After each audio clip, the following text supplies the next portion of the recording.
the Ultima Knot Clinic. I'm Richard Stewart, editor of Advanced Carp Fishing, and today I'm going to show you how to tie the Domhof knot. It's a knot that carp anglers commonly use to tie the chod rig, which, unless you've been on another planet for the last 5 years, you can't fail to have come across. It's a superb rig, and the Domhof is the best way to tie this rig to get the pop-up to sit the right way.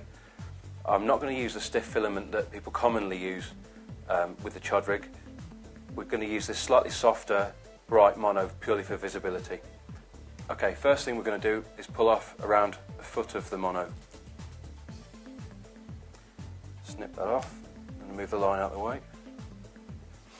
To tie the chod rig correctly, you need to use a hook with an outturned eye, which this one's got. Hopefully you can see that.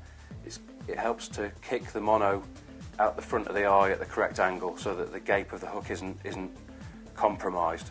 First thing that I'm going to do is to make a loop along the shank of the hook.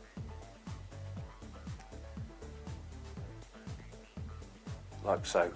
The loop, as you can see, exits the shank at the eye end. Some people have the loop exiting the other end, but I found this way to work best. So you're going to trap the loop between your forefinger and thumb quite firmly. I'm going to swap those over for the purposes of this next bit. Okay, so using the longer of the tag ends, begin to wind around the hook shank, trapping the shorter one against the shank.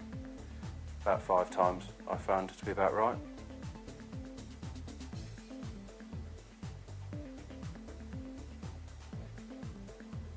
This can be sometimes a little difficult to control, but it's not too bad.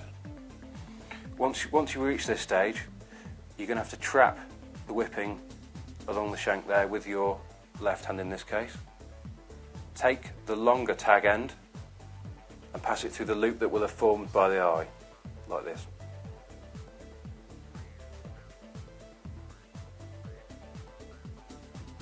Okay, once you reach this stage with the tag end exiting the loop, trap that loop once more, and with the short tag end, try and make sure that it runs along the back of the shank of the hook.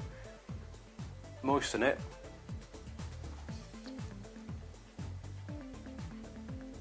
and then tease the short end under the turns.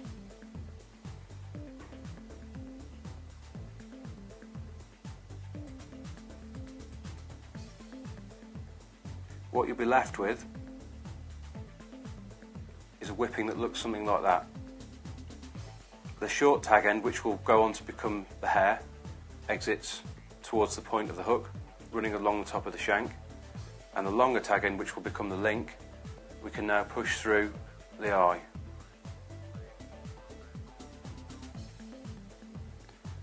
There we go. Pull that down, and that's 70% there. The way I've just showed you to tie that particular rig ensures that you don't get any burring or kinking below the eye, which can ruin the presentation. Now, all I'm going to do now, I'm going to form a D-rig arrangement, and to do that we're going to need a small rig ring, like this one.